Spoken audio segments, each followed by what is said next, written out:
আসসালামু আলাইকুম।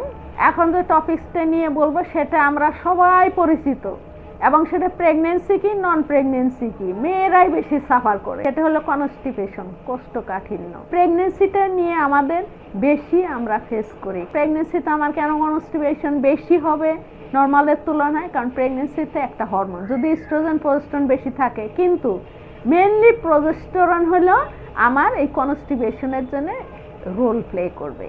কারণ এই প্রজেস্টেরন হরমোনটা কি করে, আমার জরায়ের ভিতরে বাচ্চাটা থাকে। এখন জরায়ের ভিতরে বাচ্চাটা থাকে, জরায়ের স্ট্রাকচার কি স্মুথ মাসল, মানে এটা যে মাংস দিয়ে তৈরি। আমার যে নারী ভুঁড়ির যে মাংস, যে দিক দিয়ে আমার স্টুল তৈরি হবে খাবার খাওয়ার পরে, ওটার মাংস বেশি একই ক্যারেক্টার। তাহলে কি হবে, আমার জরায়ের ভিতরে যে মাংস বেশি থাকে, আমার ইস্ট্রোজেনের দায়িত্ব হলো, কাজ হলো এটাকে রিল্যাক্স রাখা। কারণ একটা থলির মধ্যে বিড়াল আছে, থলি চাপ দিলে বিড়াল বের হয়ে যাবে। তাহলে এই হরমোনটা আমার ইউট্রাসটাকে সাউন্ড রাখে, রিল্যাক্স রাখে। এটা করতে যায় হয় কি, আমার ইন্টেস্টিনের মাসলটা আমার রিল্যাক্স থাকে কিছুটা। ওই নন প্রেগনেন্টের মতো সে অত মুভ করে না, যার জন্য এমটিং টাইম, আমরা খাবার খেলে কিন্তু সাধারণত 3 ঘন্টায় আমাদের স্টোমাকটা খালি হয়ে যায়। কিন্তু প্রেগনেন্সির বেলায় দেখা যায় কি, এটা 3 ঘন্টার চেয়ে বেশি সময় লাগে। কারণ আমার ওই যে প্রজেস্টেরন হরমোন, এটা আমার জরায়ুকে সাউন্ড রাখতে যায়, রিল্যাক্স রেখে বাচ্চাটাকে রাখতে যাই। এই রিল্যাক্সেশন ইফেক্টটা আমার স্টোমাকের উপরে, ইন্টেস্টিনের উপরে পড়ে, যার জন্য হয় কি আমার স্লো মুভ করবে, আমার পানি বেশি অ্যাবজর্ব হয়ে যাবে, আমার কনস্টিপেশন হবে। এটা আমার করতে, এটা প্রথম ট্রাইমাস্টারে খাবার অরুচি থাকে, সেই জন্য খাবারটা ঠিক মতো খাওয়া হয় না, কনস্টিপেশন। এবং আলটিমেটলি যখন বাচ্চা বড় হইতে থাকে, জরায়ু বড় হইতে থাকে, তখন কি হবে, হরমোনের অ্যাকশনটা তো থাকেই, পাশাপাশি আমার জরায়ুটা বড় হয়ে যায়। তো জরায়ুটা বড় হলে, ছোট্ট একটা জরায়ু, বাচ্চাটা 9 মাসে এত বড় সাইজ হয়ে যায় জরায়ু, যে একটা টিউমারও কিন্তু 9 মাস এত বড় হয় না। তাহলে এত বড় হলে তার যে প্রতিবেশী যে স্ট্রাকচার, নারী ভুঁড়িগুলো আছে, এটার উপরে চাপ পড়ে। তাহলে একদিকে হলো হরমোনাল ইফেক্ট, আরেকদিকে হলো জরায়ুটা বড় হয়ে যায়, আশেপাশে চাপ দেয়। তাহলে এগুলো বিভিন্ন কারণে, এবং সে যদি ঠিক মতো খাওয়াটা না খায়, কারণ জরায়ু বড় হয়ে গেলে সে স্টোমাকেও চাপ দেয়, একবারে বেশি খাবারও খেতে পারে না, তারও মুড ফ্লাকচুয়েট করে প্রেগনেন্সিতে। সব মিলে সে যদি খাবারটা ঠিক মতো না খায়, জরায়ু বড় হয়ে যায়, হরমোনের এফেক্ট মিলে কনস্টিপেশনটা আমার প্রেগনেন্সিতে বেশি হয়।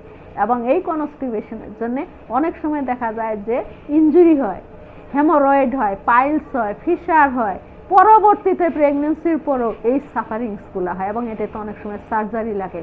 তাহলে প্রেগনেন্সি হওয়ার পর তার লাইফটা অনেক ডিফিকাল্টিস, এটা একটা অনেক কষ্টের ভিতর দিয়ে তার লাইফটা চলতে হয়। তাহলে আমরা কিভাবে এটা আমরা রেমেডি করব? Fibre containing food.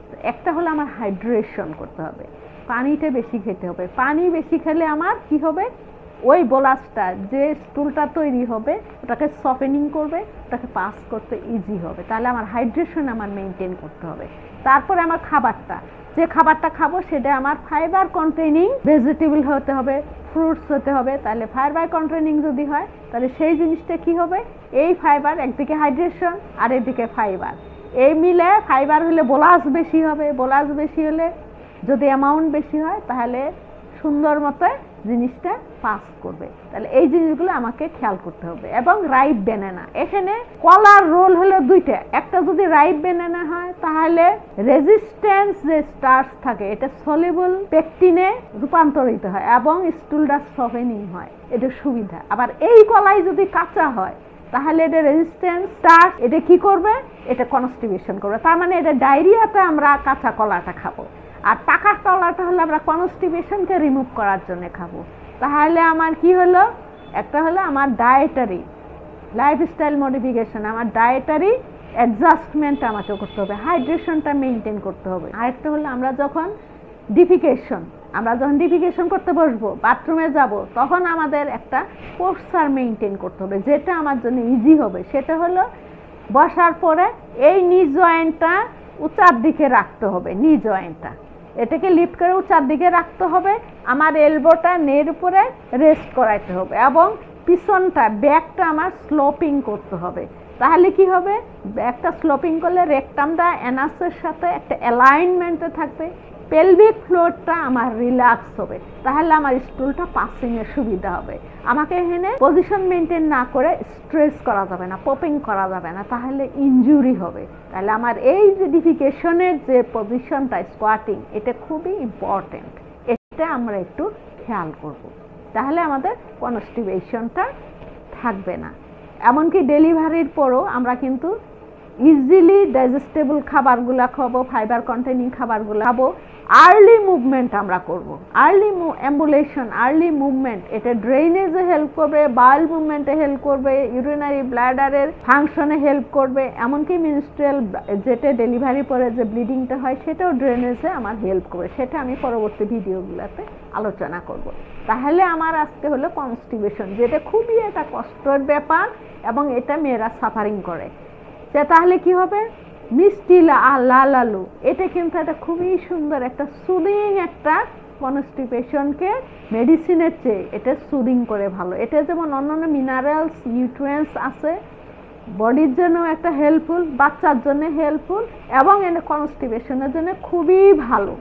এবং অন্যান্য যে ভেজিটেবলসগুলো আছে, শাকগুলো আছে, সেগুলাও হলো আমার কনস্টিপেশনের জন্য খুবই ভালো, খুবই ভালো। তাহলে আমরা খেয়াল রাখবো যে আমাদের ওরিড হওয়ার কিছু নাই, সমস্যা আছে, সমাধানও আছে।